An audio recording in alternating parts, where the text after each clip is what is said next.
Doctor Farooq Salim साहब माहिर मशरत हमारे साथ मौजूद है। डॉक्टर साहब शुक्रिया आपके वक्त का।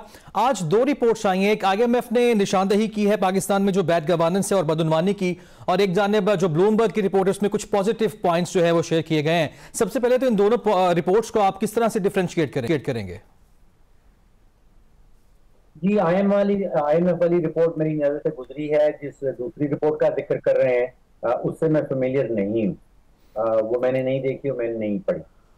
उसमें सर ये है कि पाकिस्तान स्टॉक मार्केट में गैर मामूली तेजी इससे मुतालिक है कि जी जो विजन है और अच्छा जा रहा है उसका गवर्नमेंट का। अच्छा देखिए, स्टॉक मार्केट के हवाले से जितनी भी रिपोर्ट्स मैं पढ़ता हूँ उसमें मैं जहन में ये रखता हूँ कि तकरीबन 3.5 लाख पाकिस्तानी हैं जो स्टॉक मार्केट में इन्वॉल्व हैं, जो खरीदते हैं, जो फरोख्त करते हैं, जो मुनाफा कमाते हैं प्रॉब्ली या नुकसान करते हैं। अब 24 करोड़ पाकिस्तान की आबादी है और 3-3.5 लाख पाकिस्तानी जो हैं वो स्टॉक मार्केट में इन्वॉल्व हैं। तो मैं पाकिस्तान की स्टॉक मार्केट को खास तौर पे कोई उसका खास इम्पैक्ट आम आवाम के ऊपर नहीं होता। ठीक। और जो आईएमएफ की रिपोर्ट आई है, अच्छा वो बड़ी इंपॉर्टेंट रिपोर्ट है। देखिए वो 2 या 3 बड़े जो खास पॉइंट उठाती है।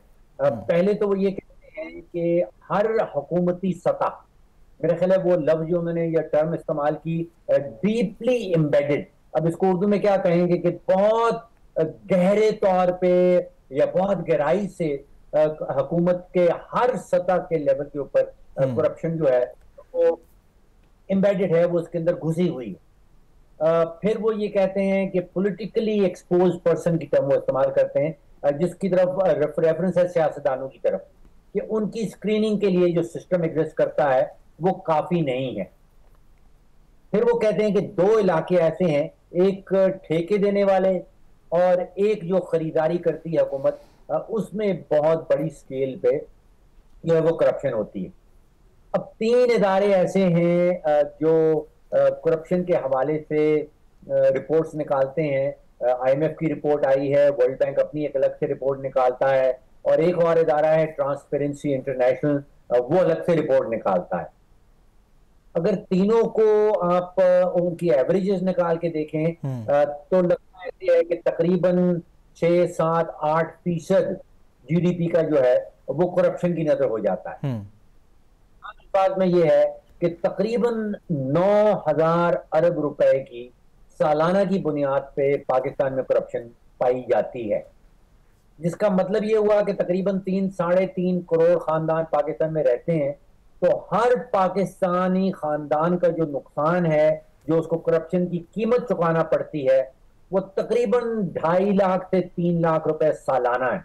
अच्छा डॉक्टर साहब, इसमें हुकूमत की तरजीह अगर देखी जाए तो क्या समझते हैं आप, हुकूमत को इस बात का इदराक नहीं है या सब कुछ मिली भगत से होता है? और करप्शन को खत्म करने के लिए जितना जोर हमने पाकिस्तान तहरीक इंसाफ की हुकूमत में देखा था, अब वो तो उसका बिल्कुल भी जिक्र ही नहीं होता कहीं पे।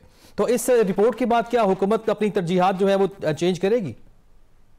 अच्छा, इस रिपोर्ट में किसी सियासी जमात का जिक्र नहीं किया गया कि किसी ने अच्छा काम किया या बुरा काम किया।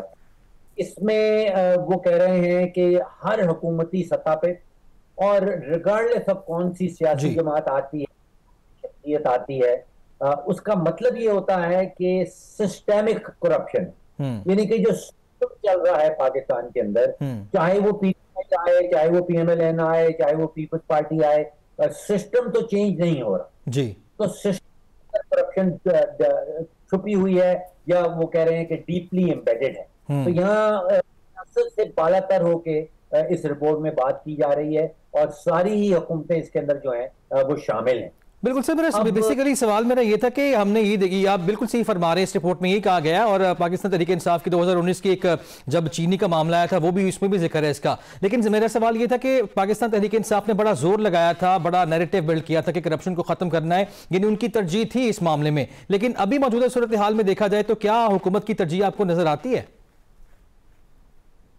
देखिए, इसको मैं समझता हूँ कि सियासी ना किया जाए।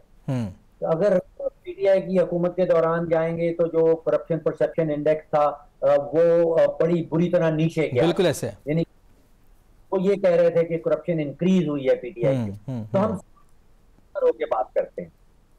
देखिए, जो लुब्बे लुबाब है, ये तकरीबन कोई 180-182 पेजेस की रिपोर्ट है। अगर इस बहुत ही आम आदमी के लिए आपने इस्तेमाल करना है आसान अल्फाज में, तो वो ये कह रहे हैं कि पाकिस्तान के सिस्टम्स के अंदर स्वाबदीदी इख्तियारात, जिसको डिस्क्रेशनरी अथॉरिटी कहते हैं, वो बहुत ज्यादा है। यानी कि हुकूमत के हुक्मरान जो हैं उनके पास स्वाबदीदी इख्तियारात बहुत ज्यादा हैं, और पाकिस्तान के सिस्टम के अंदर अकाउंटेबिलिटी बहुत कमजोर है। अब दुनिया में कोई भी मुल्क हो जहां पे स्वाबदीदी इख्तियारात बहुत ज्यादा हो और अकाउंटेबिलिटी कमजोर हो, तो उसका नेचुरल आउटकम जो है वो करप्शन है। अब मुल्क चाहे कोई भी बदल दें, आप पाकिस्तान की जगह किसी और मुल्क का नाम लगा दें, जापान कर लें, अमेरिका कर लें, बरतानिया कर लें, अगर स्वाबदीदी इख्तियारात बहुत ज्यादा हैं और अकाउंटेबिलिटी कमजोर है तो वहां करप्शन होगी। तो इसमें क्या फिर करना पड़ेगा हुकूमत को? दूसरा, एक तो इसमें जो आप कुछ देना चाहें कोई मशवरा या जिस तरह से इसको कम किया जा सकता है, इसके साथ साथ दूसरा एक रिपोर्ट में ये भी कहा गया कि अदालती निज़ाम जो है उस पर भी कुछ सवालात उठे हैं, उस पर भी एक कमेंट चाहिए आपका। जी देखिए, 2 या 3 बातें हैं। पहला मामला तो ये है कि जो वजूहात बताई गई हैं कि स्वाबदीदी इख्तियारात ज्यादा हैं और अकाउंटेबिलिटी नहीं, एक तो सिंपल मामला ये है कि उसी सवाल के अंदर जवाब भी छुपा है। अगर आपने कम करनी है तो स्वाबदीदी इख्तियारात को कम कर दें और अकाउंटेबिलिटी को बढ़ा दें। तो स्वाबदीदी इख्तियारात कम होंगे, अकाउंटेबिलिटी बढ़ जाएगी, तो करप्शन जो है वो उसके साथ साथ कम हो जाएगी। एक जो पिछले 40-50 सालों में बहुत सारे ममालिक में देखा गया है कि जहां पे हुकूमत कारोबार करती है, अब आप अंदाजा कीजिए कि पाकिस्तानी हुकूमत जो है वो बिजली खरीदती भी है, पूरे मुल्क में जितनी बनती है वो खरीद लेती है, फिर उसको है, और इस खरीदो फरोख्त के दौरान आपका मेरा टैक्स पेयर का कोई 400-500 रुपए का नुकसान हो जाता है। बिल्कुल, उसको नुकसान में डाल दें। अब हुकूमत पाकिस्तान बिजली भी खरीद रही है, बिजली बेचती भी है, गैस भी खरीदती है, जहाज के टिकट भी बेचती है, गंदम की करती है, गन्ने की प्राइस भी फिक्स करती है, ये भी बताती है कि कौन शुगर में लोन कर सकता है, कौन नहीं कर सकता। तो इसका सिंप्लीफाइड तरीका यह है कि ये हुकूमत कारोबार से गुरेज करे, कारोबार से निकल आए। हुकूमत का काम है हुक्मरानी करना, उसका काम बिजनेसेस करना नहीं है, उसका काम बिजली खरीदना नहीं है, उसका काम जहाज के टिकट बेचना नहीं है, उसका काम है हुक्मरानी करना, रेगुलेट करना। बिल्कुल ठीक है, बड़ा वैलिड पॉइंट आपका कि हुकूमत करे और हुक्मरानी करे। बहुत शुक्रिया डॉक्टर फारूक सलीम साहब हमारे साथ मौजूद थे। नाज़रीन, प्रोग्राम का वक्त खत्म हुआ, चाहता है आपसे मुलाकात होगी इंशाल्लाह अगले हफ्ते। इजाज़त दीजिए, अल्लाह हाफिज़।